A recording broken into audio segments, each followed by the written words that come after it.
धनतेरस सनातन धर्म का एक प्रमुख त्योहार है। लेकिन धनतेरस क्यों मनाया जाता है? इस पर्व की कथा क्या है? धनतेरस मनाने का उद्देश्य क्या है? यह बहुत कम लोगों को ज्ञात है। प्रायः लोग इस दिन धन बढ़ाने के लिए कई उपाय करते हैं। इस वीडियो में हम वो उपाय भी बताएंगे।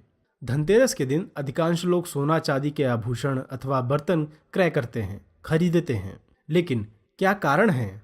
इस विषय में इस वीडियो में विस्तार से जानेंगे।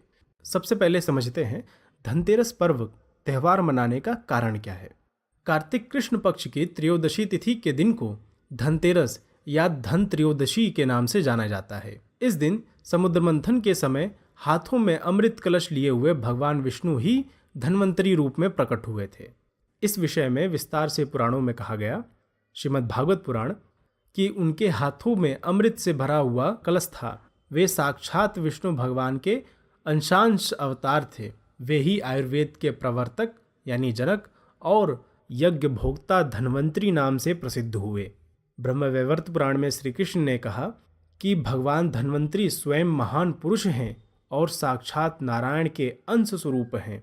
पूर्व काल में जब समुद्र का मंथन हो रहा था, उस समय महासागर से उनका प्रादुर्भाव हुआ। अतएव भगवान विष्णु के धन्वंतरी रूप में प्रकट होने पर यह धनतेरस का पावन दिवस मनाया जाता है। भगवान धन्वंतरी आयुर्वेद के जनक और वैद्य के रूप में जाने जाते हैं। यहाँ पर एक और बात ध्यान रहे, आयुर्वेद के जनक का मतलब यह नहीं है कि धन्वंतरी जी ने आयुर्वेद के नियमों को बनाया था, उनका निर्माण किया था। ऐसा नहीं है। भगवान धन्वंतरी जी ने आयुर्वेद को प्रकट किया था। जैसे अनेक संतों के मत तथा वेद पुराण के प्रमाणों द्वारा हम वेदों शास्त्रों के सिद्धांत को आप लोगों के समक्ष रखते हैं, प्रकट करते हैं। हम उन सिद्धांतों को बनाते नहीं हैं।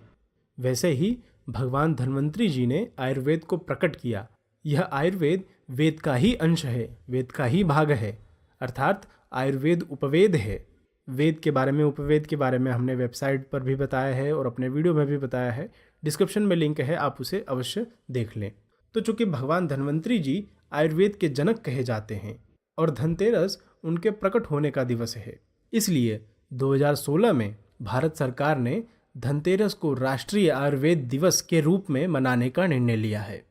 धनतेरस से जुड़ी कुछ प्रथाएं हैं, क्या हमें वह करनी चाहिए या नहीं, इस विषय में थोड़ा समझते हैं।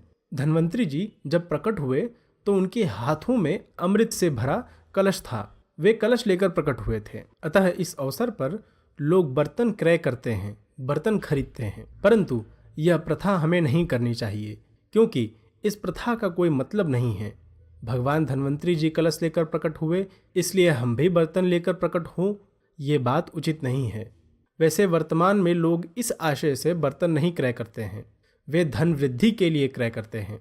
इसके अलावा भी सोने चांदी के आभूषण अथवा बर्तन क्रय करते हैं, जिससे उनके धन में वृद्धि हो। किंतु यह सब करना सही नहीं है। वास्तव में यह दिवस धन्वंतरी जी तथा आयुर्वेद के लिए है। आयुर्वेद में धन शब्द का अभिप्राय है स्वास्थ्य से। लेकिन जिन लोगों को आयुर्वेद के विषय में ज्ञात नहीं है, उनके सिद्धांतों के बारे में ज्ञात नहीं है, वे धन को मुद्रा समझते हैं। इसलिए वे अज्ञानतावश अर्थ का अनर्थ कर रहे हैं।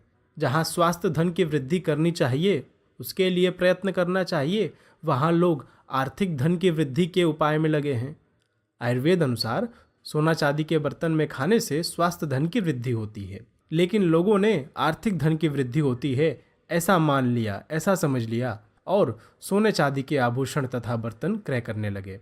तो धनतेरस पर्व मनाने का उद्देश्य आयुर्वेद के सिद्धांत को समझना और स्वस्थ रहना है। स्वस्थ शरीर से लक्ष्य प्राप्ति में आसानी होती है। अगर आप धनवान, बुद्धिमान, ज्ञानवान होना चाहते हैं